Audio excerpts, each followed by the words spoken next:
Saudações, salute, shalom! Meu nome é Leonardo de Magalhães, sou crítico literário, escritor, bacharel em letras, servidor público e eu criei esse canal, Deus Um Só Há, para falar de fé, espiritualidade, história das religiões, sociologia das religiões, sem nenhum interesse apologético, ou seja, não faremos aqui nenhuma propaganda de nenhuma instituição, denominação, igreja, seita, mesquita, sinagoga, ou seja, não há nenhum interesse propagandístico. Obviamente eu tenho a minha fé, minha crença, mas esse canal não visa pregar para ninguém, né? Então eu vou falar de vários livros, até livros com os quais eu não concordo. Então eu já falei em outros vídeos que não é, comprem esse livro, né? Leiam esse livro. Leiam no sentido de até critiquem esse livro, né? Então não visa falar que esses são os livros da salvação, né? O canal fala assim, compre esse livro aqui, né? Quando eu falar de um livro, vai ser falando dos pontos positivos, dos pontos negativos, e não, né, no sentido de que eu vou concordar totalmente ou discordar totalmente do livro, né? Então, tô falando, tem livros aqui que eu não acredito, mas tem alguma coisa interessante e para criticar você tem que ler, né? Então, como é que eu vou criticar um livro se eu não ler, né? Então, eu vou falar de livros aqui que eu vou falar assim, esse livro aqui eu tive que ler para entender e criticar, né? Bem, vou falar de livros que eu gosto. Quando eu comecei a ler história de religião, né?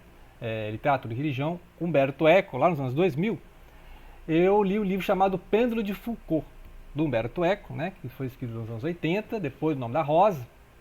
O Nome da Rosa é 1980 e o Pêndulo de Foucault é 88. E aí no Pêndulo de Foucault tem toda a estrutura da árvore da vida, né? Da Kabbalah, e tem várias referências a Kabbalah, vários esoterismos, né? A questão do Rosa Cruz, os templários, maçons, etc, né? Então quem já leu o livro, vou comentar o livro aqui em algum momento. Não é um livro religioso, né? Longe de, é um livro que faz até uma certa ironia crítica com as religiões, né? Com a fé, com as crendices, podemos dizer assim, né? Com as superstições, negócio de conspirações, sociedades secretas, Illuminatis. Foi uma boa sacada que o Dan Brown usou no Código da Vinci, etc, né? Mas foi interessante que depois, relendo, já li 3 vezes esse livro, Pêndulo de Foucault, eu fui entendendo que há alguma coisa na Kabbalah, o Cábala, que faz sentido. Então aquilo lá que eu acho que eu de primeiramente eu achei que era apenas uma parte do enredo, né? Uma coisa só para formar o enredo ali, mas não é que tem algumas coisas interessantes, então eu comecei realmente a me interessar. Vou dar algumas dicas aqui, vou falar de outros livros depois, que vão falar dessa tradição, né? O trabalho cabalístico, o trabalho cabalista do Halevi. O Halevi eu já falei no canal que fala de crítica literária, do livro dele chamado Ungido. Ungido se passa lá em Andaluz, né? Andaluz é o nome do reino mouro, né? O reino árabe, muçulmano que teve ali na Península Ibérica, né? Desde o século VIII até ali no final do século XV, né? Em 1492 teve a expulsão, né? Dos mouros judeus ali da Espanha na Reconquista. E aí vai mostrar então o Ungido, né? O romance do Halevi, Shimon Halevi, que é um cabalista. Lá no romance tem um cabalista que vai dialogar com o cristianismo e com o islamismo, né? Kabbalah, que é uma tradição judaica, que aí tem aquelas várias questões de onde veio a Kabbalah, né? Os livros medievais, que se voltam ali nos primeiros séculos, né, da Era Comum, depois de Cristo, né, tal, do Messias, e aí depois, não, isso é uma tradição que vem lá do rei Salomão, tá? A tradição do rei Salomão, não, isso vem lá do José do Egito, isso aí o patriarca Abraão já sabia, Adão já era cabalista, então, né, aí a questão assim, não, depende da corrente cabalista, né, e tem a corrente mais atuais, né, o Isaac Luria, né, o Luria e tal, que é a luriânica, né, Cabala luriânica. Então, é interessante a tradição, como é que ela foi passada, era passada de pai para filho, né, ou seja, não era escrita exatamente, né, então você tinha a Torá, a Tanar, né, depois foram escrever o Talmud, que também são esses comentários, ou seja, com o tempo foi formando a tradição e aí começaram a escrever porque tinham medo de perder. E são várias tradições da Kabbalah. A Kabbalah seria esse recebimento, essa revelação, né? Uma tradição que é passada. E aqui o trabalho cabalista vai mostrar as várias possibilidades de leitura da árvore da vida, que é um símbolo da árvore da vida, aquele símbolo que vai trabalhar justamente os atributos de Deus, né? Então, tem aquela ideia de que onde Deus estava, quem era Deus antes da criação, né? Onde é que estava Deus antes da criação? Então tem a figura da luz infinita, do absoluto, né, o Ein Sof, o Ein Sof, né, que aí seria um Deus sem atributo, né, um Deus absoluto que a gente não sabe, né, lembrar que o judaísmo, assim como o islamismo, tem a ideia do Deus transcendente, ou seja, você não tem acesso a Deus, né, o Adonai, o Eterno, né, depende da tradição. A divindade, o Eterno, ele não é acessível, ela não é acessível, né, tanto é que essa luz infinita não tem essa ideia de gênero, né. Então Deus pode ser, né, ele ou ela, porque Deus não tem gênero, né? A gente condicionou-se, né, pela cultura a falar ele, né? Mas a divindade, por exemplo, a divindade já é feminino, né? Então, e aí a partir da vontade, né, da soberania, que é a coroa, Keta, né? E a partir da sabedoria e do entendimento, que está lá no alto da árvore, começou a se formar então a Sefirot, né, que é plural de Sefira. Então, de Keter, Alquimá, Biná, começou a se formar, então, neste mundo divino, né, o mundo divino, que é o primeiro mundo, que é chamado de emanação, né, a ideia de emanação, Deus criou a partir da sua luz, Deus criou a partir de si mesmo, né, não tinha nada, né, não tinha nada material, então a ideia de, né, Deus fez do nada, não tinha nada material, não ser o próprio Deus, então Deus criou emanando de si mesmo o mundo. E aí vai ter a misericórdia, vai ter a beleza, né? Vai ter a justiça, então vai ter a misericórdia e a justiça, a severidade equilibrada pela beleza e a harmonia, né? Depois nós temos a vitória e a glória, e equilibrando tem um fundamento, né? Yesod.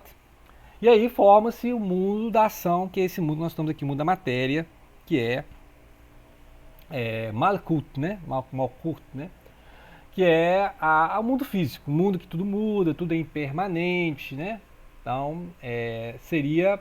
Então, você tem vários níveis, né, da ação, depois a gente vai falar mais, que não tem como resumir a Kabbalah em um vídeo de 15 minutos, só dicas de livro, né? Então, ele vai trabalhar todos esses níveis, o nível divino, o nível espiritual, o nível astral, mental, o nível físico, material, né? Então, são os vários níveis, né, que é uma gradação, né? Então você pode ler a árvore de baixo para cima, ou seja, de onde nós estamos até a figura divina, ou entender como é que da figura divina chegou ao mundo material. Então nós estamos lá embaixo na árvore, né? Então a dica. Outra dica do Mário Satz, que é um argentino, cabalista também, e ele vai falar também de cristianismo. Então ele vai colocar aqui a figura de Jesus, que algumas cabalás, mas se for judaicos ortodoxos, então vai colocar Jesus, né? Porque Jesus, lembrar que no judaísmo, o judaísmo ainda está esperando o Messias, né? O Hamas, né?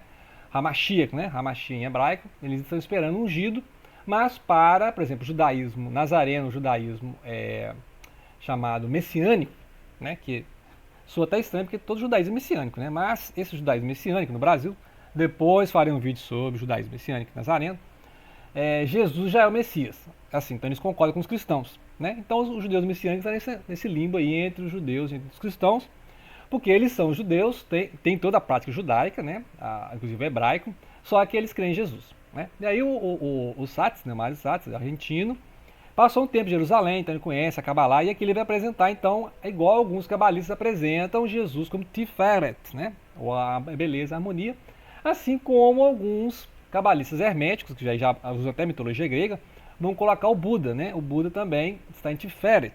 Só que o Buda, ele veio de Malkut para Tiferet, né, passando por Yesod, ele subiu, com a ideia da iluminação do Buda. Então o Buda é um humano que atingiu a iluminação, mas é diferente de Jesus, porque Jesus seria uma emanação divina, né, vinda de cima para baixo, então ele desceu da divindade, que aproxima muito da ideia de Deus, né, que veio até este mundo, que é uma ideia cristã, né, a ideia de que Jesus é Deus vindo deste mundo, Deus entre nós, uma ideia cristã. Não é ideia judaica, né? A ideia judaica não tem essa ideia de Deus entre nós. Deus é um e único, não tem, né? Encarnação divina, né? Não tem isso, por exemplo, no judaísmo nem no islamismo. Mas no cristianismo tem, assim como tem no hinduísmo, né? O brahmanismo aceita bem essa ideia de encarnação divina. Basta ver lá o Krishna, né? O Krishna seria uma encarnação, um avatar do Vishnu, né? Assim como o Rama e algumas correntes, até o Buda fala que o Buda né? Mas aí, se o Buda fosse uma emanação divina, ele não viria de baixo para cima, ele viria de cima para baixo, né? Então, por isso que os budistas não levam muito a sério essa ideia de falar que o Buda é Vishnu, né? Igual o Krishna. Aí seria uma leitura hinduísta do budismo, né? Então é interessante. Se você lê o Buda como um ser divino, então ele veio de cima para baixo, até Tiferet. Se você vê Buda como um ser que se iluminou, um ser humano que se iluminou, né? Não um avatar, mas um ser humano que não, aqui o avatar ele vem de cima para baixo, olha essa diferença. Mas Buda estaria em Tiferet, mas vindo de baixo para cima, né? Tiferet está justamente ali na harmonia, no equilíbrio no meio da árvore, né? Então você vê, interessantíssimo como é que você pode colocar outros elementos que é o que a Kabbalah cristã faz, a Kabbalah hermética, né? Outro livro aqui, ó, o nome dele é Israel, gente, o nome aqui é o nome dele, ó, é Adin Even Israel Steinsaltz, né? Que é o nome, porque tem que lembrar que os judeus viveram muito ali no Oriente, ali na região da Europa Oriental, mas que é Nazim, por exemplo, né? Então eles têm nomes assim de origem ou russa, ou polonesa, ou alemã, né? Eles têm uma língua lá, o Yiddish, né? O Yiddish é a mistura do alemão com o hebraico e tal, que é diferente dos judeus, por exemplo, da linha sefardita, né? Que é a da Ibéria, né? No norte da África e tal. Então os nomes assim judeus, tanto em hebraico quanto em alemão, é difícil, né? Então muitas vezes judeus de nome alemão eles adotam o nome hebraico, né? Então Adin Even Israel. Então ele vai falar também, né, aqui a Rosa das 13 Pétalas, e vai fazer o contexto, mesma coisa, todas as vezes tem um contexto, vai dar uma introdução a Kabbalah, ao contexto do judaísmo, então é importante você conhecer a base do judaísmo, é importante você ler a Torá, que é o Pentateuco, né, e ler também os profetas maiores, os profetas menores, e os salmos, provérbios, eclesiastes, cantares, né, Esdras, Neemias, Esther, né, Ruth, então conhecer a Bíblia, que é chamada aqui de Antigo Testamento, mas é uma visão cristã, né? Porque para o cristianismo tem o Antigo Testamento, o Novo Testamento, né? A Nova Aliança. Mas você vê, por exemplo, o judaísmo messiânico aceita as duas, né? Então o judeu messiânico ele vai ler tanto a Antiga Aliança como a Nova Aliança. O judeu ortodoxo não vai ler o Novo Testamento, não, né? Para eles não existe. Eles leem até crônicas. Lembrar que a Bíblia hebraica, a ordem é diferente, né? A Bíblia hebraica, o Tanar, ela vai terminar ali em crônicas, não é dividido. Na Bíblia cristã divide-se crônicas, igual reis, né? Tem primeiro reis, segundo reis, primeiro crônicas, segundo crônicas. Mas a Bíblia cristã que a gente usa no Ocidente aqui, ela termina em Malaquias, que é dos profetas menores. Então a ordem é diferente nas Bíblias. E fora os livros, né? Tem os livros na Bíblia hebraica, a Bíblia católica, a Bíblia reformada, ou protestante, a Bíblia da ortodoxos, a Bíblia dos etíopes, né? Então depende da Bíblia que você vai ler também. Tem mais livro e menos livro, né? Então aqui ele vai falar também da prática, e depois eu vou dar umas dicas também de Kabbalah prática, né? Ou seja, a questão das mentalizações, da meditação, a Kabbalah também tem meditação. Então a Kabbalah é essa tradição mais mística, né? Mais esotérica do cristianismo, que depois vai, né, vai gerar a Kabbalah cristã, a Rosa Cruz, né? Por quê? Porque muitos judeus se converteram à força, né? Lá durante a Inquisição, ali na Península Ibérica. Muitos deles foram para o cristianismo e levaram as tradições cabalistas. Então, assim que os cristãos lá no século 16 e 17 tiveram contato então com todos esses ensinamentos judaicos que só tinham dos judeus, né? Então pessoas que não eram judeus não tinham acesso a isso e passaram a ter no momento em que os judeus se integraram ao cristianismo, né, muitas vezes forçadamente. Agora nós estamos tendo toda uma linha, né, toda uma geração de judeus que estão se reintegrando, né, os Beanusim, que é esses filhos desses né, que eram obrigados a se converter.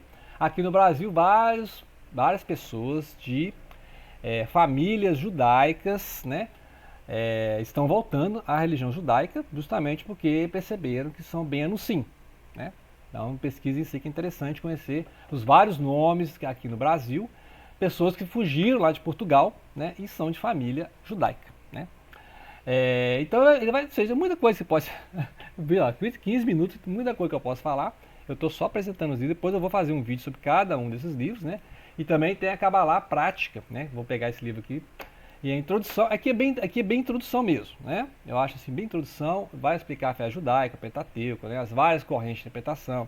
O Pardes, vai falar do Pardes, são os níveis de leitura, né, da Torá, do Talmud, etc., né? Dos livros hebraicos, que você vai lendo em camadas. Tem uma camada, depois você vai tem uma camada mais, né, intrínseca ao texto, uma camada mais esotérica, uma camada mais mística. Então, Pardes, que significa pomar, é uma palavra aí que vai falar, né, quando eu falar lá da Kabbalah na prática, que é você pegar um texto e ler vários níveis desse texto, né? É o chamado, então, Pardes, ok? Então fica a dica, né? Para isso aqui mais para quem, né, tem acesso ao cristianismo, interessa pelo cristianismo, mas nem todo cabalista vai falar de cristianismo, né? Porque judaísmo é uma coisa, cristianismo é outra. Aqui, trabalho do cabalista, né? Eu imagino que o Halevi é mais na linha mais sefardita, né? Então, aí vocês vão ter acesso aqui a sefardista, né? Sefardita e Askenazim, né? Então você vê que tem para todas as correntes, né, do judaísmo, né? É isso aí, divulguem, né? Grato pela atenção, não deixem de compartilhar.